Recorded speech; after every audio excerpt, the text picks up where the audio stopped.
Olá, graça e paz da parte de nosso Senhor e Salvador Jesus Cristo, amém? Seja bem-vindo.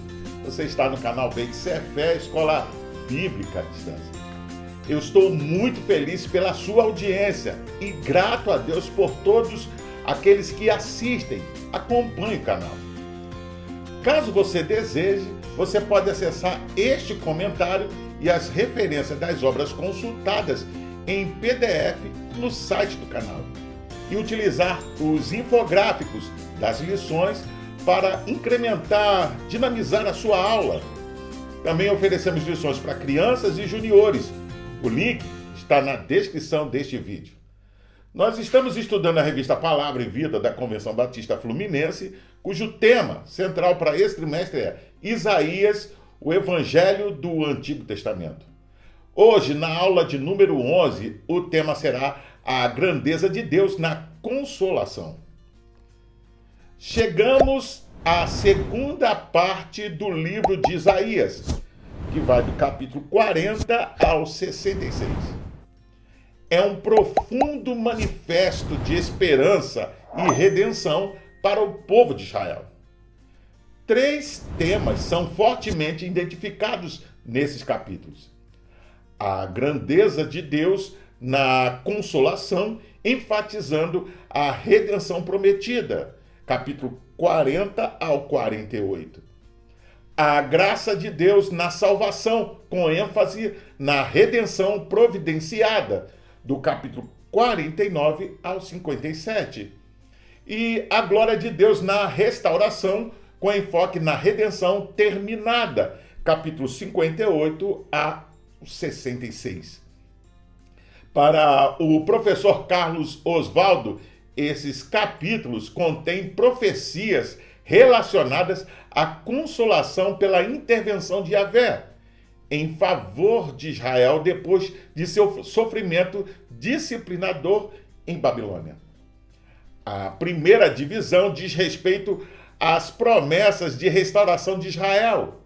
A segunda divisão contém o maior número dos chamados Cânticos do Servo.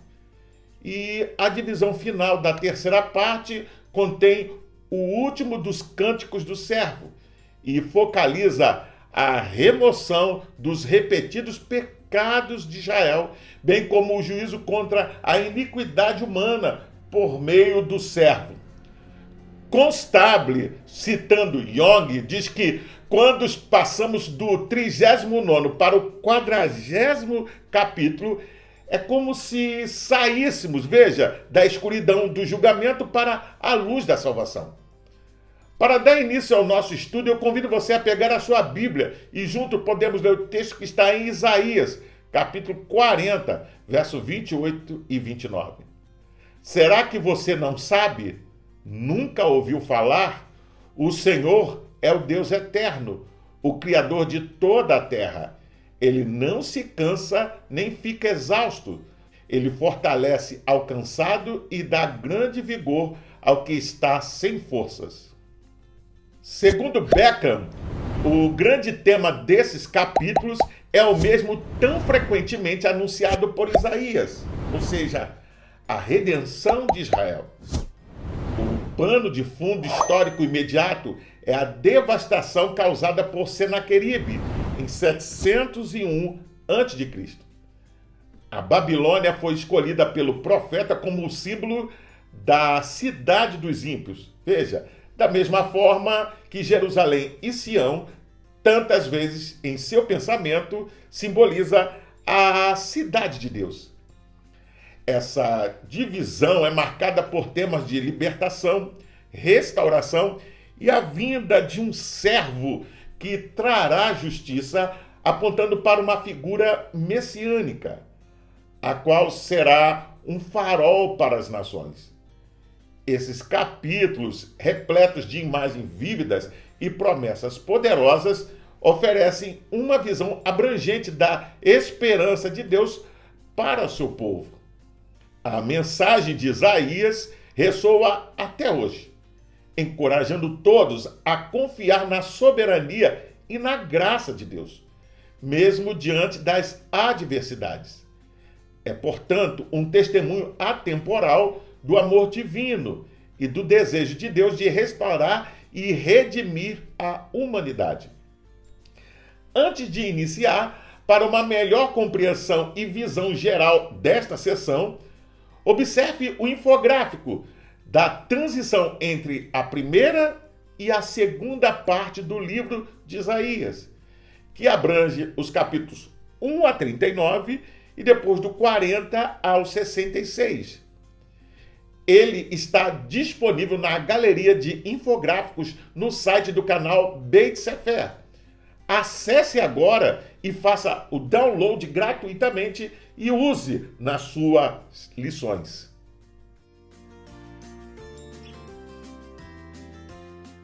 Consolai, consolai o meu povo. A passagem do capítulo 40, do verso 1 até o 31, veja, serve de prólogo para os capítulos 40 ao 66 do livro. O profeta anunciou a glória vindoura de Deus, contrastando-a com a debilidade do povo. Por outro lado, encorajou aos desanimados. Eles podiam contar com sua promessa. Haveria consolo e cuidado, como o de um pastor, para com suas ovelhas. Afinal, seu tempo de sofrimento havia acabado. O capítulo 40 busca responder à seguinte pergunta: Deus pode mesmo fazer tudo o que ele diz? É uma boa pergunta, né? O Senhor marcou os céus com suas mãos e os estendeu como uma cortina. Levantou governantes e os reduziu a pó. Ele até mesmo chamou as estrelas pelo nome.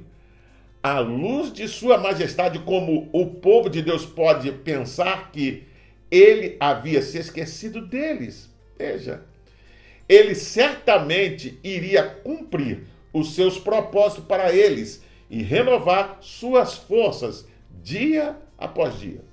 As boas novas para Judá eram notícias de sua libertação e renovação espiritual. Antes de continuar, vamos ler a Bíblia em Isaías, capítulo 40, verso 1 e 2. Consolem, consolem o meu povo, diz o Deus de vocês.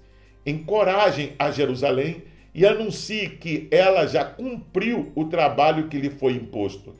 Pagou por sua iniquidade e recebeu da mão do Senhor em dobro por todos os seus pecados. Para F. Bruce, esse prólogo dos capítulos 40 ao 55, como um todo, começa a expressar os detalhes do que a mensagem divina de consolo tem a oferecer. O trecho é muito vívido, caracterizado por duas marcas notáveis. A primeira é a sequência dos verbos no imperativo. Consolem, encorajem, anunciem, preparem. O chamado não é a resignação passiva, mas a ação positiva e sincera.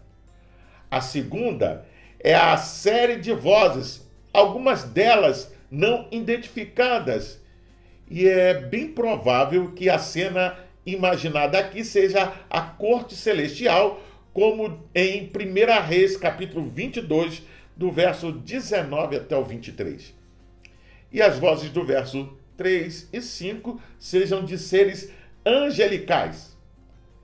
Segundo Constable, esses capítulos abordam particularmente as questões levantadas nas mentes dos contemporâneos de Isaías sobre o exílio iminente. Deus poderia libertar e libertaria os israelitas? Emergimos no capítulo 40, verso 1, em um mundo diferente do de Ezequias, imersos na situação predita no capítulo 39, verso 5 a 8, da qual ele estava tão grato por escapar. Nada é dito sobre o século e meio intermediário. Acordamos, por assim dizer, do outro lado do desastre. Isso mesmo, impacientes pelo fim do cativeiro. Nesses capítulos, o profeta lembrou ao povo de sua libertação vindoura por causa da grandeza do Senhor e de seu relacionamento único com ele. Ele é majestoso e ele protege Israel e não as nações pagãs do mundo. Embora Israel fosse indigno, veja, o Senhor havia prometido reuni-lo, porque ele, o único Deus, era superior à Babilônia e faria a Babilônia cair. Portanto, Isaías exorta os israelitas a viverem em retidão e a fugirem da Babilônia. Como se pode ver, o capítulo 41 registra que o livramento estava por vir. Deus aparece como protetor e soberano, reafirmando seu governo e controle sobre a história em contraste com a impotência dos ídolos das nações. Ele se dirige diretamente a Israel, lembrando-os de que são seu povo escolhido. Promete apoio e encorajamento, assegurando que não há o que temer. Veja, finalmente desafia os ídolos a manifestarem seu poder e provarem seu valor. O papel do servo sofredor vai se tornar mais enfático daqui até o fim do livro. A figura aparece em 4 cantos, no capítulo 42, verso 1 ao 7, do capítulo 49, verso 1 ao 9, do 50, do verso 4 até o 11, e no capítulo 52, do verso 13 até o capítulo 53, verso 12. A primeira passagem apresenta um servo que foi escolhido por Deus para um propósito especial. O Espírito do Senhor estava sobre ele e ele cumpriu seu plano. O servo trouxe o reino de Deus de maneira silenciosa e inesperada. Ele não chamou a atenção para si, mas alcançou resultados poderosos. É através do ministério do servo que Deus concretizará seu grande plano de salvação.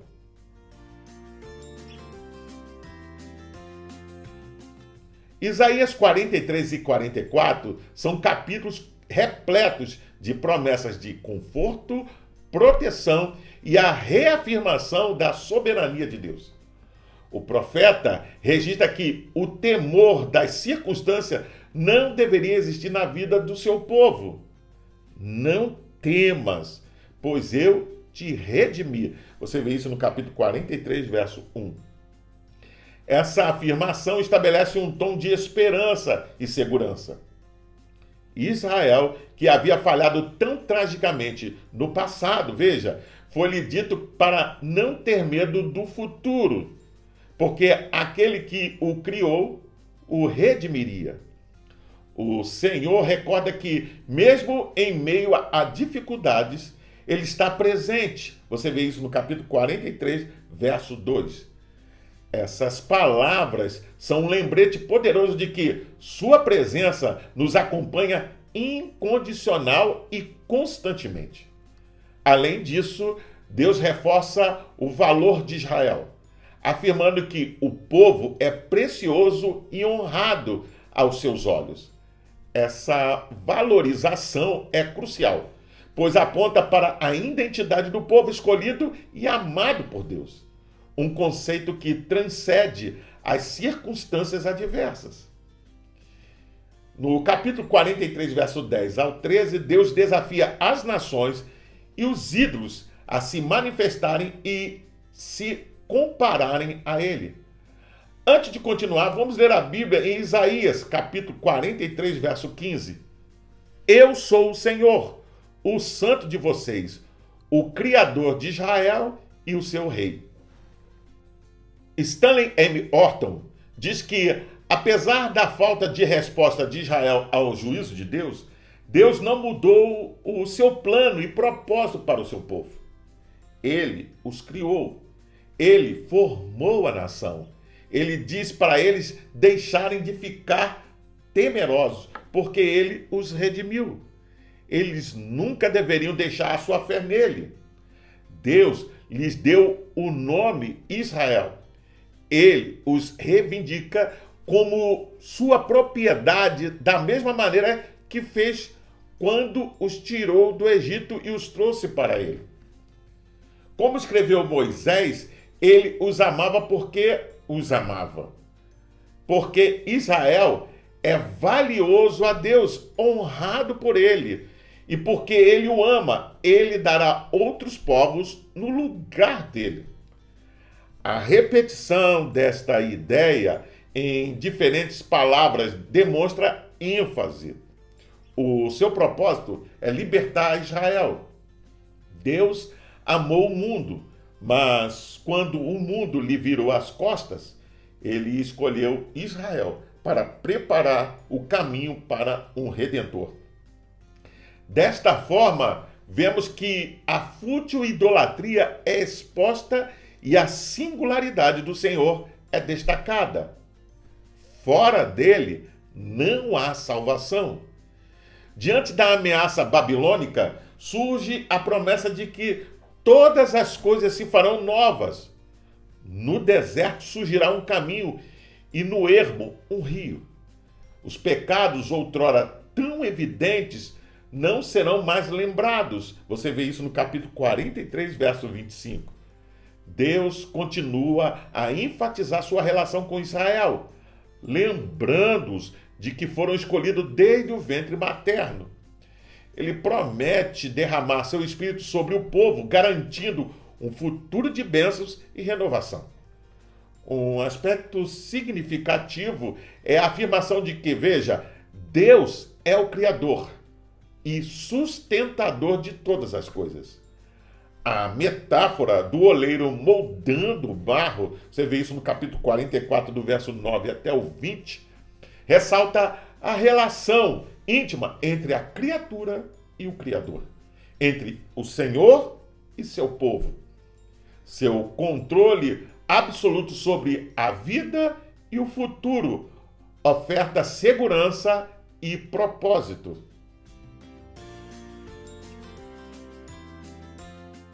No capítulo 45, Deus fala diretamente a Ciro, o rei persa, designando como seu ungido.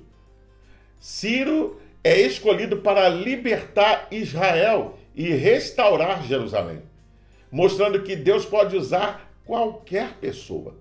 Isso mesmo, independentemente de sua origem ou crença, para cumprir seus planos.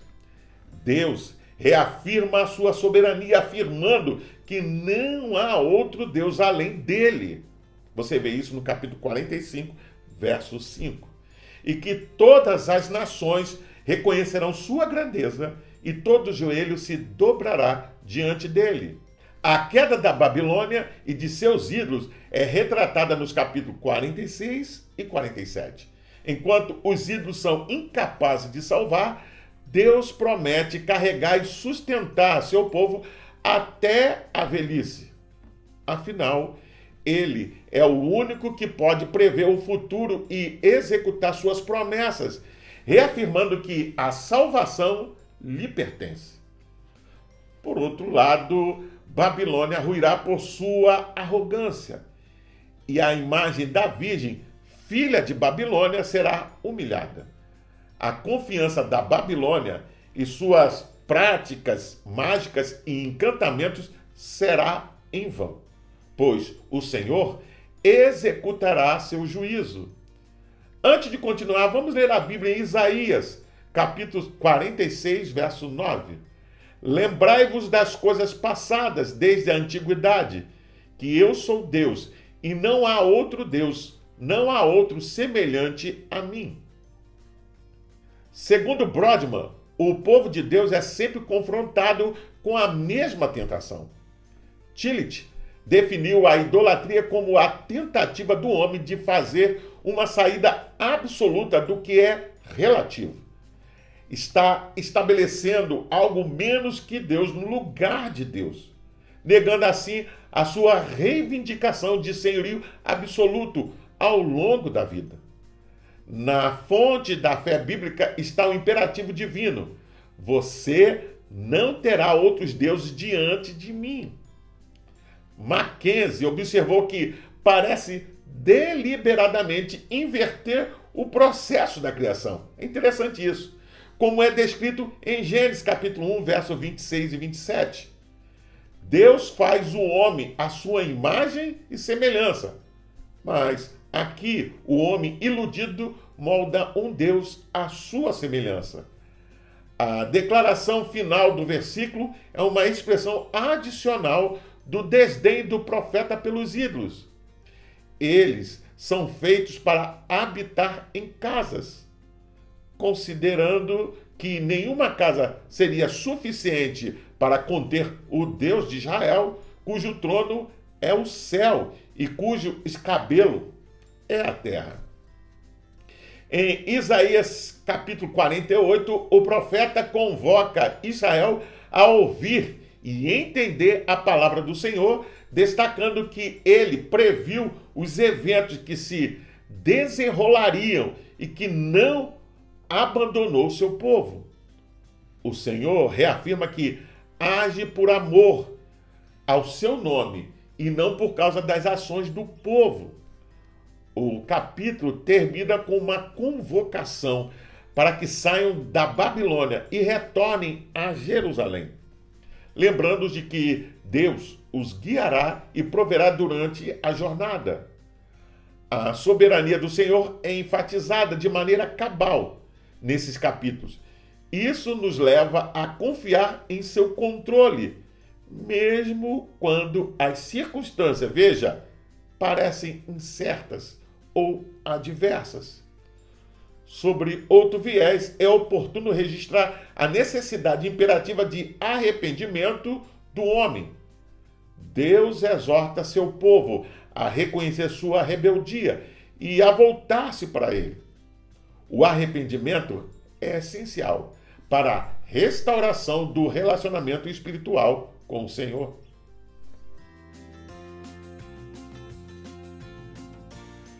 Por fim, Constable diz que esta parte de Isaías pega um tema dos capítulos 1 a 39 e o desenvolve ainda mais. Esse tema é a fidelidade de Deus às suas promessas de dar a seu povo um futuro glorioso depois que ele os disciplinou por sua infidelidade. Yahvé não teve que fazer essas promessas, mas ele o fez em graça. Israel teria um futuro glorioso não por causa de, mas apesar de si mesmo. A segunda metade do livro de Isaías, consistido nos últimos 27 capítulos, é a porção mais sublime e rica da revelação do Antigo Testamento. Ela forma uma única profecia contínua que ocupa a mesma posição nas escrituras proféticas que o livro do Deuteronômio, no Pentateuco e o Evangelho de João em relação aos evangelhos sinóticos. Como vimos, os capítulos 45 a 48 de Isaías apresentam uma mensagem poderosa acerca da soberania de Deus, a importância da fé e a promessa de redenção para Israel. Também ensinam que, mesmo em tempos de dificuldades e incerteza, o Senhor trabalha ativamente para restaurar e redimir. A confiança em Yahvé é fundamental, especialmente quando nos deparamos com as dificuldades e as ilusões de seguranças oferecidas pelo presente século. A realidade do mundo é retratada figuradamente pela queda da Babilônia, a qual acaba simbolizando a futilidade das alianças humanas e dos ídolos, reforçando que somente Deus é digno de adoração. Destaca-se derradeiramente a necessidade de arrependimento e fé no propósito divino. O retorno ao Senhor é sempre possível, tendo em vista, inclusive, o seu desejo de perdoar e salvar.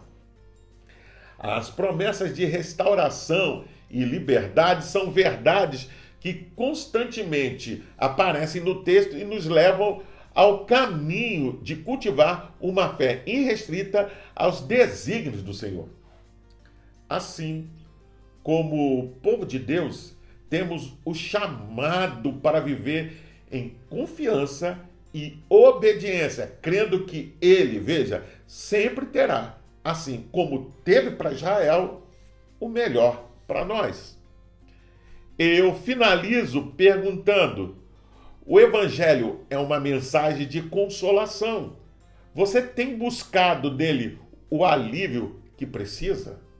Tem descansado em suas promessas e se regozijado em seus cuidados? O Senhor prometeu estar com os seus nas circunstâncias mais adversas da vida. Você vive confiando cabalmente na presença do Senhor? Quais as experiências que já passou, as quais demonstram, veja, a companhia inequívoca do Senhor? Jesus já libertou e salvou você? Como isso tem impactado sua vida de maneira que seu nome, veja, seja glorificado por seu intermédio? Eu convido você a fazer a leitura diária que vai de segunda até domingo, onde você pode encontrar diversos textos que vão te ajudar a entender e a compreender melhor essa lição.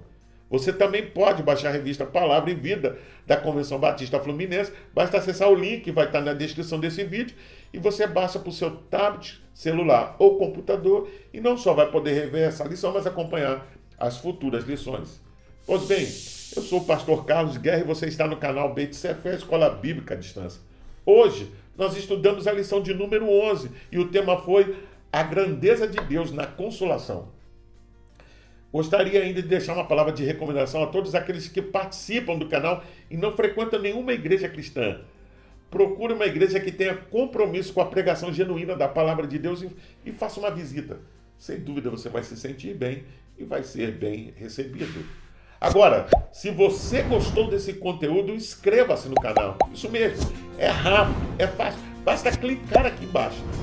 Dê um gostei, faça um comentário sobre essa lição, deixe a sua opinião, mesmo que seja contrário a tudo aquilo que você acredita ser verdade. Não esqueça de acionar o sininho para receber futuras notificações, porque semana que vem tem mais. E compartilhe com seus contatos nas suas redes sociais para que mais e mais pessoas tenham acesso a esse conteúdo e assim você me ajuda na divulgação desse material. Você também pode ouvir essa lição acessando o seu podcast preferido. Até o próximo encontro, nos vemos em breve. Fique na paz. Deus te abençoe.